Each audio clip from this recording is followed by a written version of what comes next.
उत्तर प्रदेश को स्वास्थ्य और समृद्धि के ये उपहार देने के लिए माननीय प्रधानमंत्री जी ने देश को एक मंत्र दिया, सबका साथ, सबका विकास, सबका विश्वास और सबका प्रयास। वास्तव में आज जिन परियोजनाओं का लोकार्पण हुआ, उनके माध्यम से यही मंत्र फलीभूत हुआ है। मैं बहुत ही आदर के साथ माननीय प्रधानमंत्री महोदय से अनुरोध करूंगी कि अपने आशीर्वचनों से हमें अभिसिंचित करें।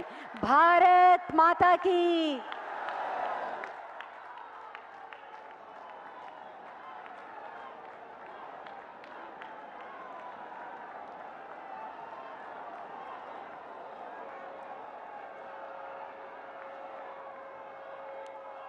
भारत माता की।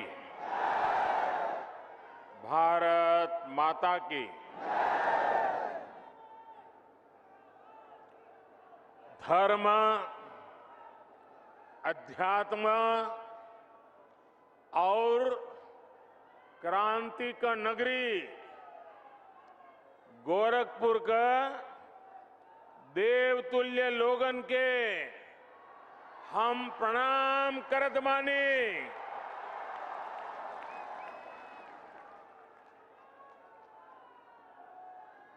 परमहंस योगानंद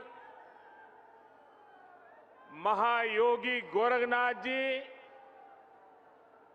वंदनीय हनुमान प्रसाद पोद्दार जी और महाबलिदानी पंडित राम प्रसाद बिस्मल का ई पावन धरती का कोटि कोटि नमन।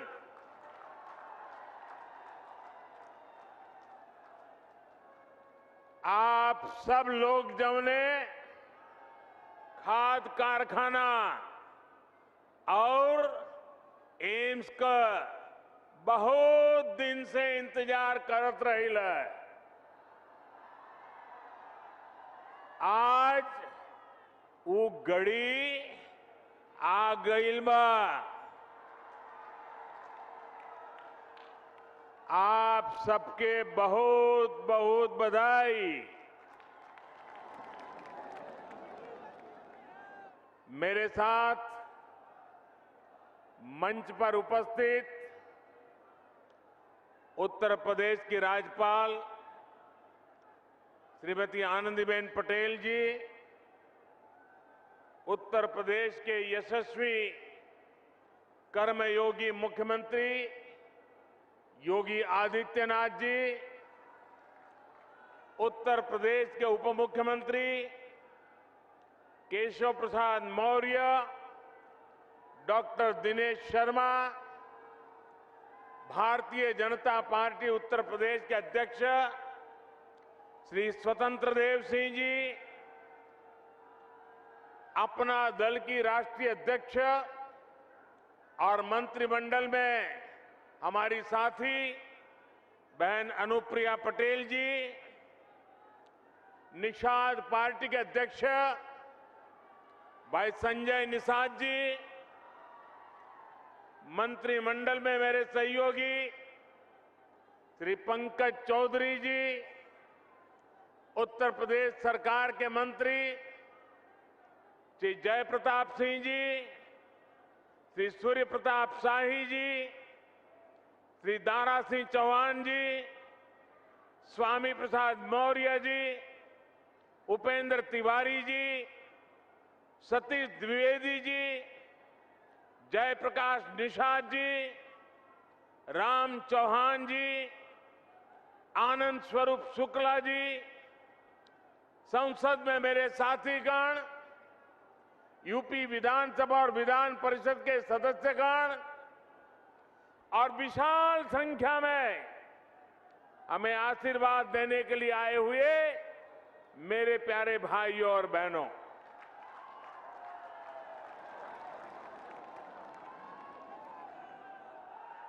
जब मैं मंच पे आया तो मैं सोच रहा था ये भीड़ है, वो यहां नजर भी नहीं पहुंच रही। लेकिन जब उस तरफ देखा तो मैं हैरान हो गया, इतनी बड़ी तादाद में लोग,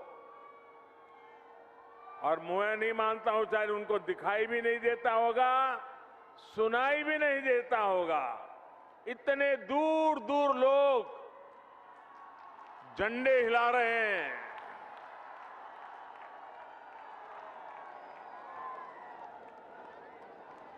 ये आपका प्यार,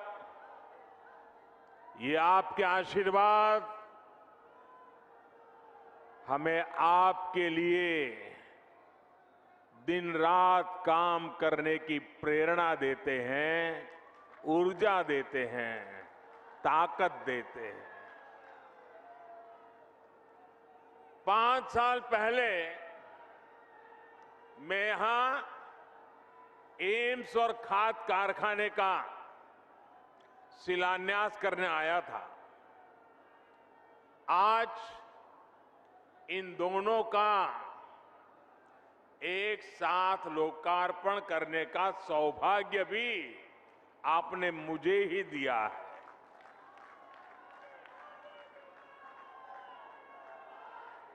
आईसीएमआर के रीजनल मेडिकल रिसर्च सेंटर को भी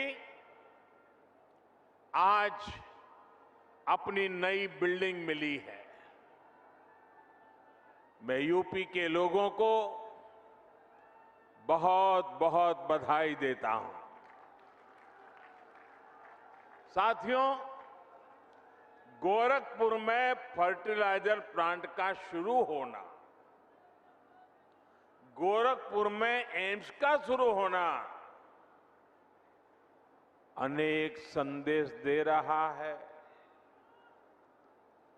जब डबल इंजन की सरकार होती है तो डबल तेजी से काम भी होता है। जब नेक नियत से काम होता है तो आपदाएं भी अवरोध नहीं बन पाती।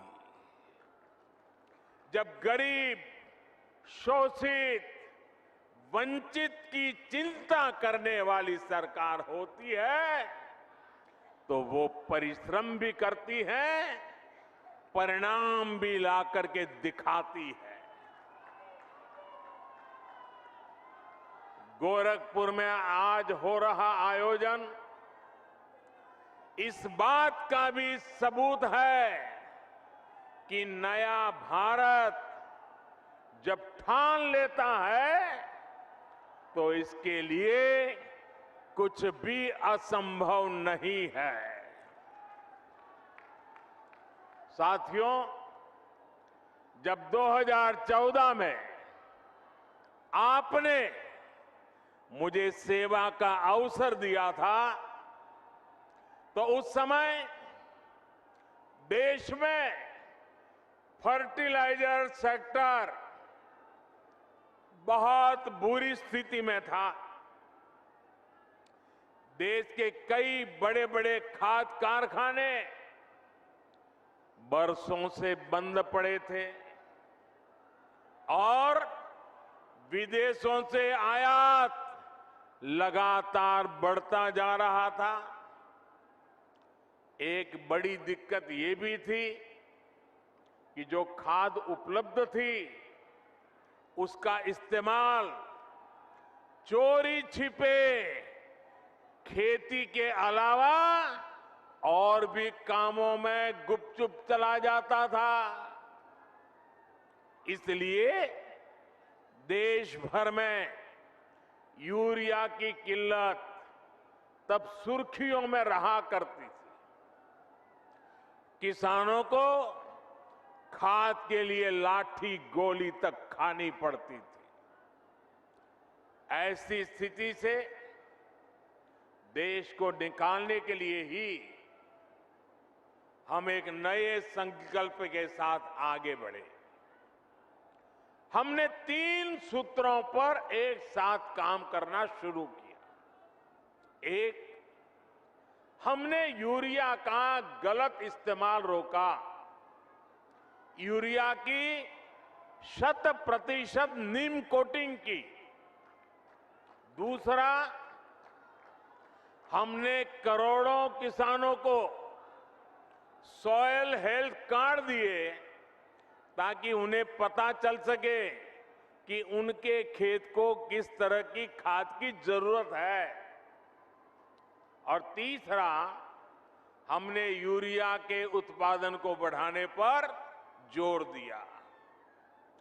बंद पड़े फर्टिलाइजर प्लांट्स को फिर से खोलने पर हमने ताकत लगाई। इसी अभियान के तहत गोरखपुर के इस फर्टिलाइजर प्लांट समेत देश के 4 और बड़े खाद कारखाने हमने चुने। आज एक की शुरुआत हो गई है, बाकी भी अगले वर्षों में शुरू हो जाएंगे। साथियों, गोरखपुर फर्टिलाइजर प्लांट को शुरू करवाने के लिए एक और भगीरथ कार्य हुआ है।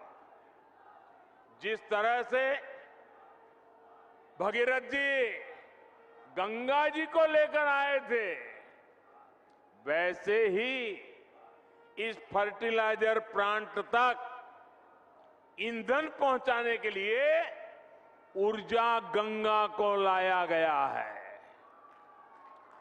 पीएम ऊर्जा गंगा गैस पाइपलाइन परियोजना के तहत हल्दिया से जगदीशपुर पाइपलाइन बिछाई गई है।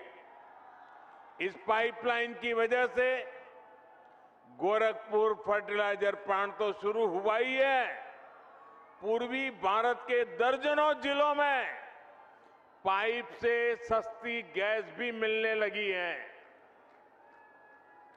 भाई और बहनों, फर्टिलाइजर प्लांट के शिलान्यास के समय मैंने कहा था, इस कारखाने के कारण गोरखपुर इस पूरे क्षेत्र में विकास की धुरी बनकर के उभरेगा। आज मैं इसे सच होते देख रहा हूं। ये खाद कारखाना राज्य के अनेक किसानों को पर्याप्त यूरिया तो देगा ही, इससे पूर्वांचल में रोजगार और स्वरोजगार के हजारों नए अवसर तैयार होंगे। अब यहां आर्थिक विकास की एक नई संभावना फिर से पैदा होगी। अनेक नए बिजनेस शुरू होंगे। खाद कारखाने से जुड़े सहायक उद्योगों के साथ ही ट्रांसपोर्टेशन और सर्विस सेक्टर को भी इससे बढ़ावा मिलेगा। साथियों, गोरखपुर खाद कारखाने की बहुत बड़ी भूमिका देश को यूरिया के उत्पादन में आत्मनिर्भर बनाने में भी होगी। देश के अलग अलग हिस्सों में बन रहे 5 फर्टिलाइजर प्लांट शुरू होने के बाद 60 लाख टन अतिरिक्त यूरिया देश को मिलेगा। यानी भारत को हजारों करोड़ रुपए विदेश नहीं भेजने होंगे, भारत का पैसा भारत में ही लगेगा। साथियों, खाद के मामले में आत्मनिर्भरता क्यों जरूरी है, ये हमने कोरोना के इस संकट काल में भी देखा है। कोरोना से दुनिया भर ने लॉकडाउन लगे, एक देश से दूसरे देश में आवाजाही रुक गई, सप्लाई चेन टूट गई। इससे अंतर्राष्ट्रीय स्तर पर खाद की कीमतें बहुत ज्यादा बढ़ गई।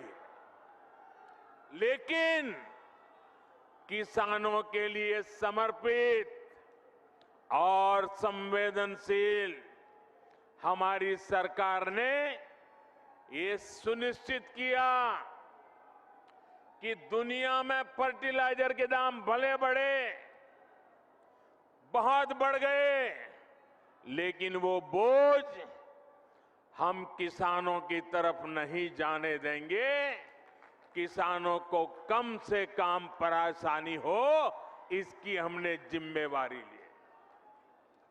आप हैरान हो जाएंगे सुनकर के भाइयों बहनों, इसी साल एनपीके फर्टिलाइजर के लिए दुनिया में दाम बढ़ने के कारण 43,000 करोड़ रुपए से ज्यादा सब्सिडी हमें किसानों के लिए बढ़ाना आवश्यक हुआ और हमने किया। यूरिया के लिए भी सब्सिडी में हमारी सरकार ने 33,000 करोड़ रुपयों की वृद्धि की। क्यों? कि दुनिया में दाम बढ़े, उसका बोझ हमारे किसानों पर न जाए। अंतर्राष्ट्रीय बाजार में जहां यूरिया 60-65 रुपये प्रति किलो बिक रहा है, वहीं भारत में किसानों को यूरिया 10 से 12 गुना सस्ता देने का प्रयास है। भाइयों और बहनों, आज खाने के तेल को आयात करने के लिए भी भारत हर साल हजारों करोड़ रुपए विदेश भेजता है। इस स्थिति को बदलने के लिए देश में ही पर्याप्त खाद्य तेल के उत्पादन के लिए राष्ट्रीय मिशन शुरू किया गया है। पेट्रोल डीजल के लिए कच्चे तेल पर भी भारत हर वर्ष 5-7 लाख करोड़ रुपए खर्च करता है। इस आयात को भी हम इथेनॉल और बायोफ्यूल पर बल देकर कम करने में जुटे हैं। पूर्वांचल का एक क्षेत्र तो गन्ना किसानों का गढ़ है। इथेनॉल गन्ना किसानों के लिए चीनी के अतिरिक्त कमाई का एक बहुत बेहतर साधन बन रहा है। उत्तर प्रदेश में ही बायोफ्यूल बनाने के लिए अनेक फैक्ट्रियों पर काम चल रहा है। हमारी सरकार आने से पहले यूपी से सिर्फ 20 करोड़ लीटर इथेनॉल तेल कंपनियों को भेजा जाता था। आज करीब करीब 100 करोड़ लीटर इथेनॉल अकेले उत्तर प्रदेश के किसान भारत की तेल कंपनियों को भेज रहे हैं। पहले खाड़ी का तेल आता था, अब झाड़ी का भी तेल आने लगा है। मैं आज योगी जी सरकार के इस बात के लिए सराहना करूंगा कि उन्होंने गन्ना किसानों के लिए बीते सालों में अभूतपूर्व काम किया है। गन्ना किसानों के लिए लाभकारी मूल्य हाल में 350 रुपये तक बढ़ाया है। पहले की 2 सरकारों 10 साल में जितना भुगतान गन्ना किसानों को किया था, लगभग उतना योगी जी की सरकार ने अपने 4.5 साल में किया है। भाइयों और बहनों, सही विकास वही होता है जिसका लाभ सब तक पहुंचे, जो विकास संतुलित हो, जो सबके लिए हितकारी हो। और ये बात वही समझ सकता है जो संवेदनशील हो, जिसे गरीबों की चिंता हो।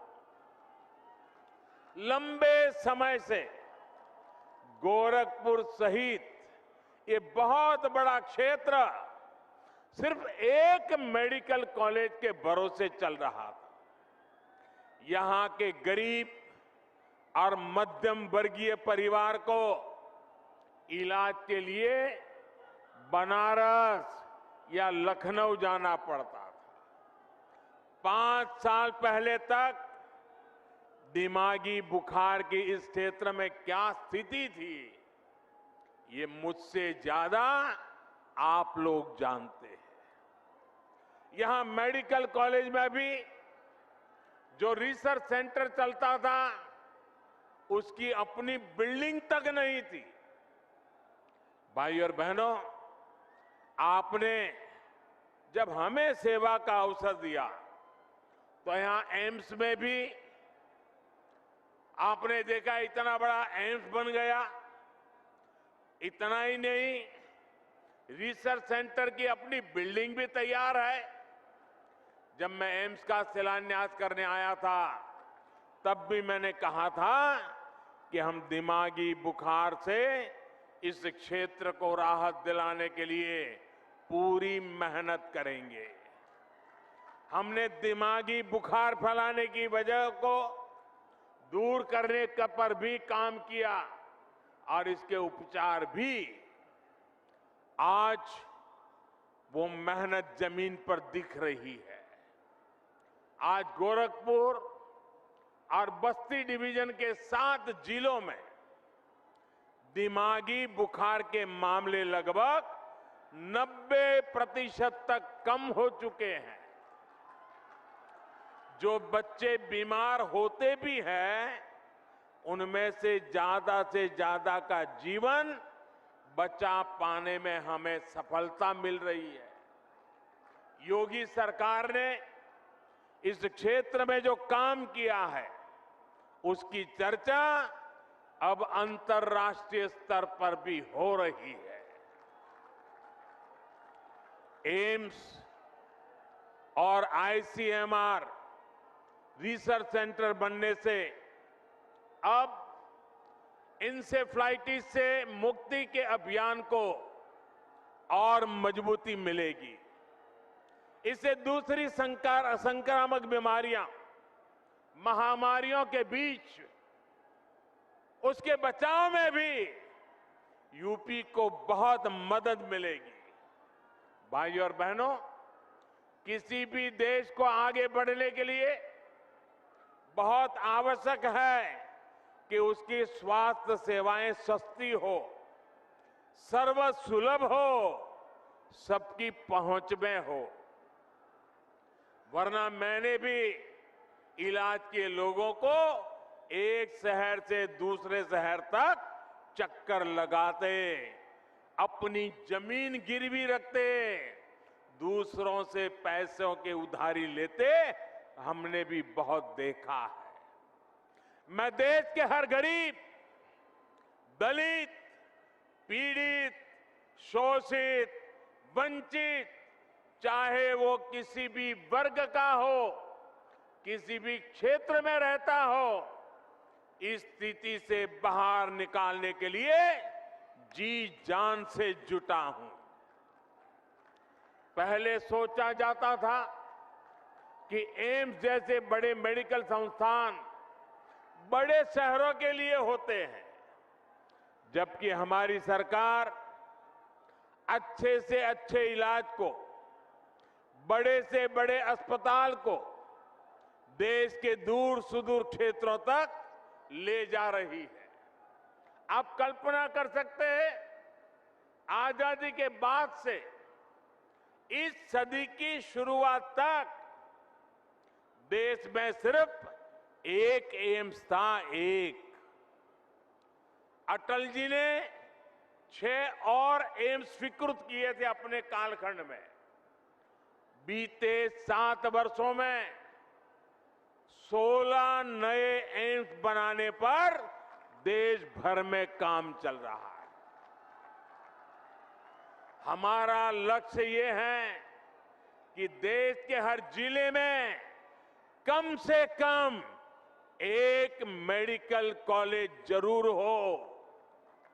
मुझे खुशी है कि यहां यूपी में भी अनेक जिलों में मेडिकल कॉलेज का काम तेजी से आगे बढ़ रहा है। और अभी योगी जी पूरा वर्णन कर रहे थे कहां मेडिकल कॉलेज का काम हुआ है। हाल में ही यूपी के 9 मेडिकल कॉलेज का एक साथ लोकार्पण करने का अवसर आपने मुझे भी दिया था। स्वास्थ्य को दी जा रही सर्वोच्च प्राथमिकता का ही नतीजा है कि यूपी लगभग 17 करोड़ टीके के पड़ाव पर पहुंच रहा है। भाइयों और बहनों, हमारे लिए 130 करोड़ से अधिक देशवासियों का स्वास्थ्य, सुविधा और समृद्धि सर्वोपरि है। विशेष रूप से हमारी माताओं, बहनों, बेटियों की सुविधा और स्वास्थ्य, जिस पर बहुत ही कम ध्यान दिया गया।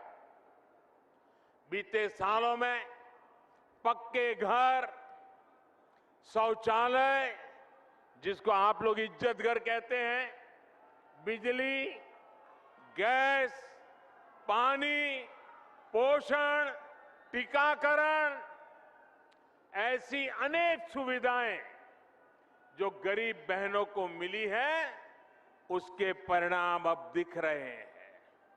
हाल में जो फैमिली हेल्थ सर्वे आया है, वो भी कई सकारात्मक संकेत देता है।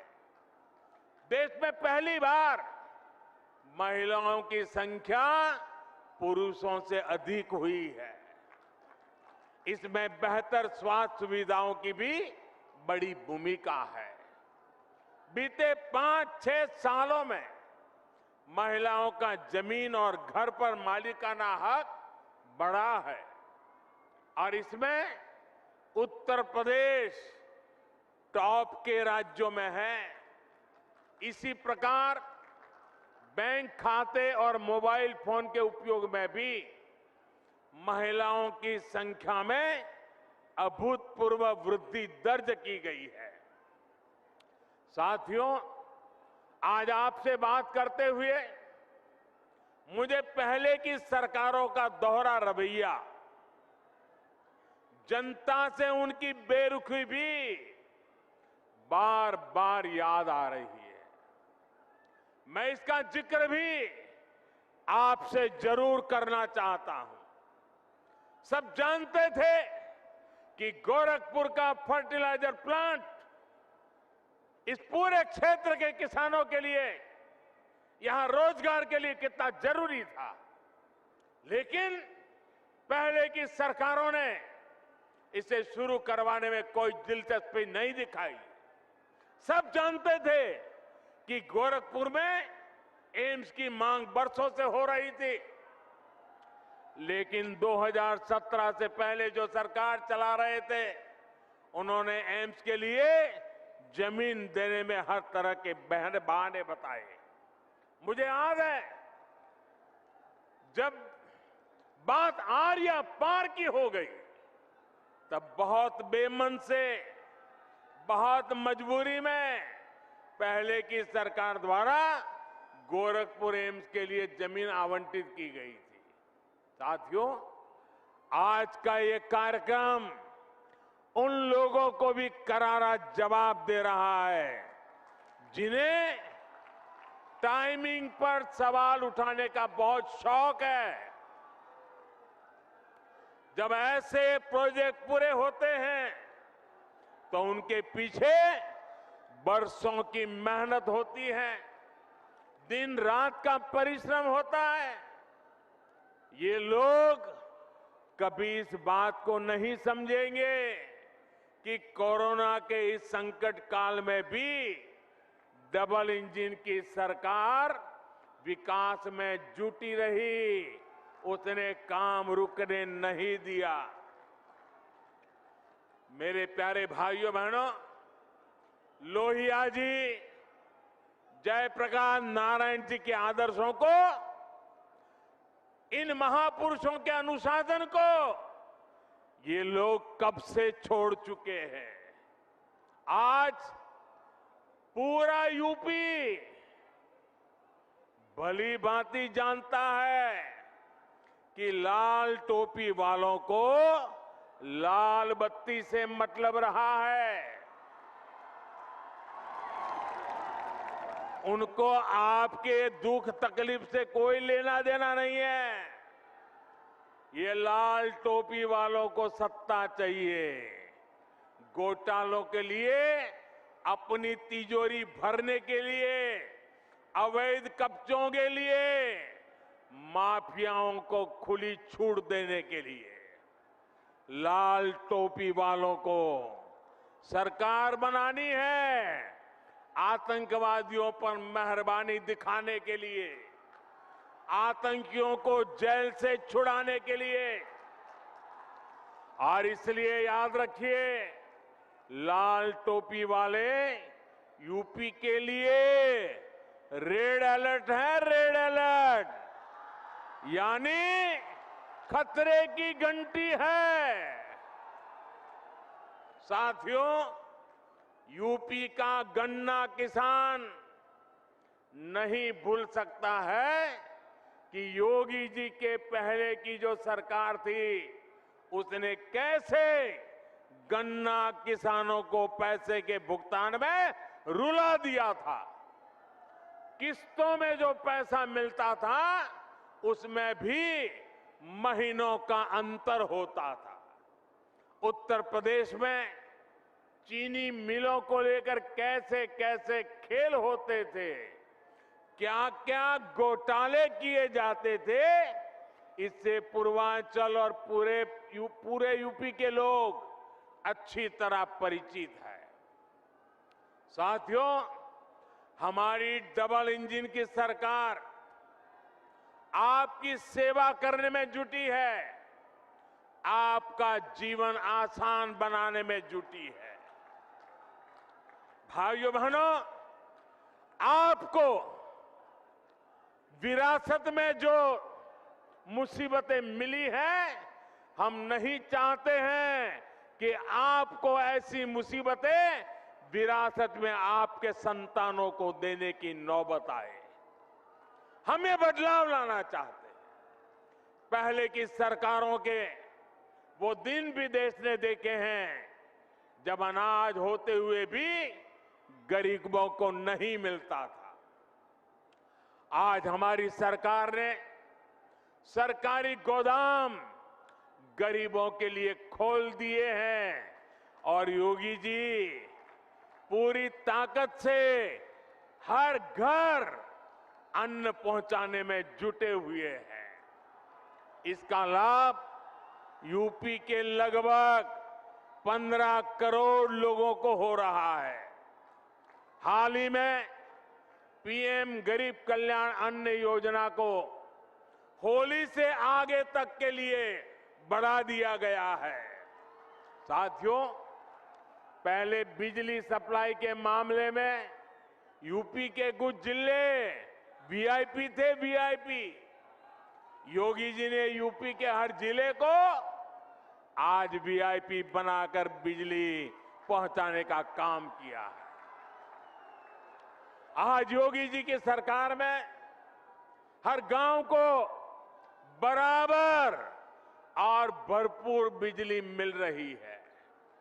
पहले की सरकारों ने अपराधियों को संरक्षण देकर यूपी का नाम बदनाम कर दिया था। आज माफिया जेल में है और निवेशक दिल खोलकर यूपी में निवेश कर रहे हैं। यही डबल इंजन का डबल विकास है। इसलिए डबल इंजन की सरकार पर यूपी को विश्वास है। आपका ये आशीर्वाद हमें मिलता रहेगा। इसी अपेक्षा के साथ एक बार फिर से आप सबको बहुत बहुत बधाई। मेरे साथ जोर से बोलिए, भारत माता की। माता की, भारत माता की। बहुत बहुत धन्यवाद।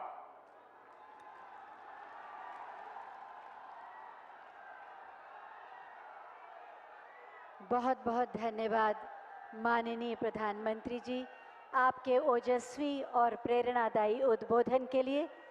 आप हमारा विश्वास हैं, आप हमारा स्वाभिमान हैं, आप हमारा गौरव हैं। आपकी वाणी, आपके वचन, आपका व्यक्तित्व, आपका नाम हमें ऊर्जा से भर देता है और आत्मनिर्भर भारत के निर्माण के लिए अग्रसर और तत्पर भी करता है। आपको हम सब की ओर से प्रणाम।